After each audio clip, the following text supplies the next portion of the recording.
All right, guys, we're right here again. Well, earlier we filmed a little something, but I think it was kind of noisy, so we'll get a better introduction here. We're here with the fellas from Rumbarber. Rumbarber is, they're from Scotland, right? Yes. From Scotland. Glasgow, Scotland. What is it? Glasgow, Scotland. Glasgow, Scotland. I don't know where that's at, but I'm sure it's nice there. Someday I want to come out there. But these guys came all the way from the UK, guys, from the UK. If you guys don't follow these guys, you guys need to be on their channel because these guys are putting out tutorials that are just, you know, they're teaching you things that I'm not teaching you as far as scissor work. And I think that's what's not the best part of your guys' haircuts, but just what I'm learning, what I'm taking. Because when you watch a video, you're just taking what you can from everybody, and you know. And the thing I get from you guys is your scissor work. How did you guys get to that point? Well, I started in hairdressing, so I was a hairdressing or a cosmetologist, whatever you want to call it, and I did that for 13 years. And so before you did men's hair? Well, I did men's hair at the same time, but I trained to be a hairdresser. Oh, okay. I worked in a unisex place. Okay. And I ended up falling into men's hair kind of by accident because we started with hairdressing, and so I was dealing with an awful lot of bobs and longer hair and blow drying and finishing and getting that side of the work done. And at that point in time, especially back in Scotland, barbering wasn't what it is now. It wasn't anywhere close to what it is now. And so there was one set of Wahl super tapers in the shop, and we all shared them. No way. Yep, because that's how often you did men's hair. And I didn't really know anything. I knew what tapering was because I had seen it on other people, but I didn't know how to do it. So I would just, and also as well, in the shop I worked in, no one else wanted to do men's hair. Okay. No one else wanted to do men's hair. They didn't charge enough money for it. They didn't want to spend the time on it. They didn't think it was worth their while. So because I was the most junior member, they just made me cut men's hair all the time.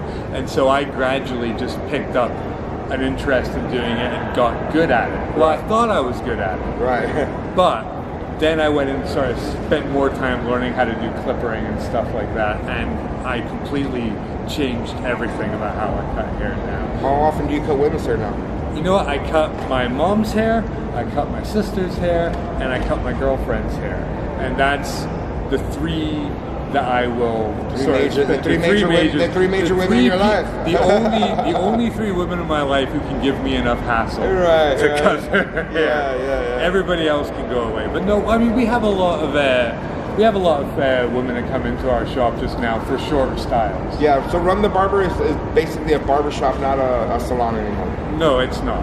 It's a barbershop, but it is for everyone. Yeah, that's how Big Al's is also. We say length, not gender.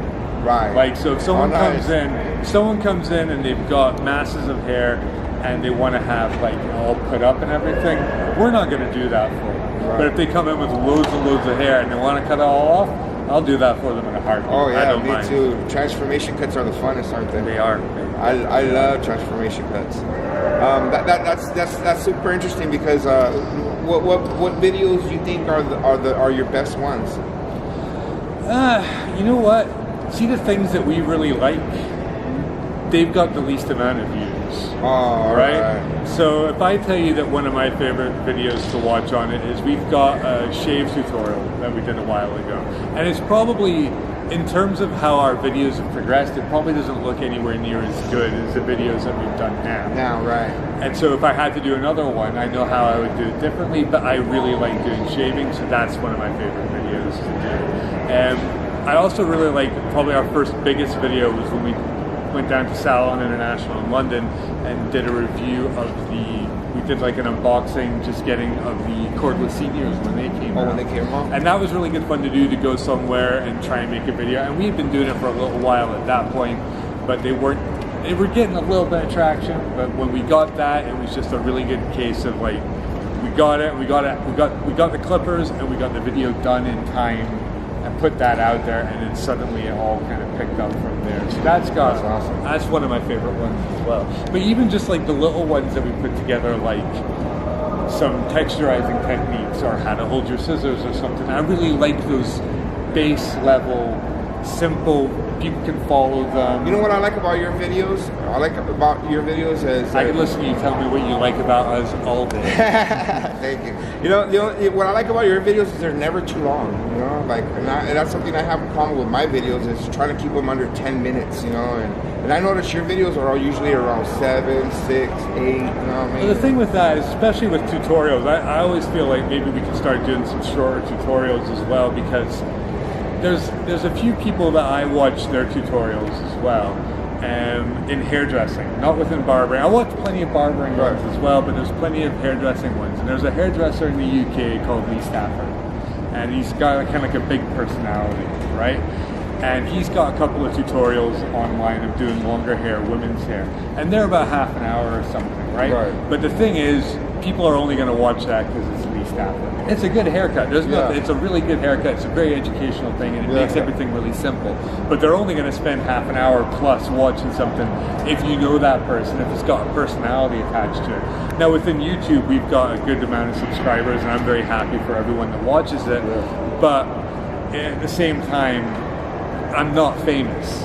I'm not that kind of. We're not that kind of thing where people are going to watch. Like, you'll watch a video of. I feel like you're famous. We're famous amongst our peers. Yeah, you know, amongst our barbers. Your peers will know who you are. But if you're not a barber, you know, who's gonna know us? You know what I mean? Like, but exactly. So I always feel like with the tutorials and the things like that, unless there's like a big personality, and even at that, I'm a pretty reserved kind of person. So I don't have the kind of thing where I'm going to carry everyone through a 30-minute video just through sheer force of personality. So I think it's like, if we're going to get these things across to people, you just got to make it as simple as possible.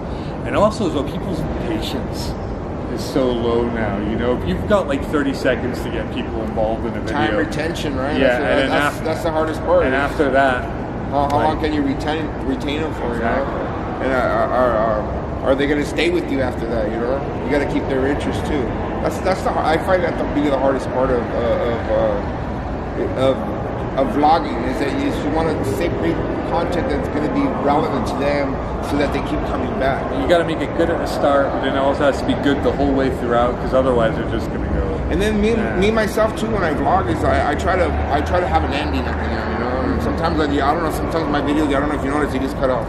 You know, because I don't even have an ending at the end. You know. No, endings are a big one, but that's why we should always I think I might just start saying "see you mañana" as well tomorrow. Just has a definite ending to my video. There you go, or something. Huh? Yeah, I'll figure something out. I gotta inject a bit more personality. Or, I don't know. You gotta maybe make your own slogan or something. Or you can borrow mine. You can have mine. I'm just gonna use yours. You know what? And you know what's awesome about that one is that people are gonna trip out. They're oh, look at this guy over here, the UK using that. What's going on with that? Exactly. I'm gonna crack into that market. You know what? But seriously, you guys, I want to extend the invitation. Whenever you guys want to come down to California, you guys are welcome to come out. And man, I would love for you guys to come out, work a day, and, you know, show you guys around. But you guys are awesome, man. And I'm personally glad that I came out here, networked with all these different barbers.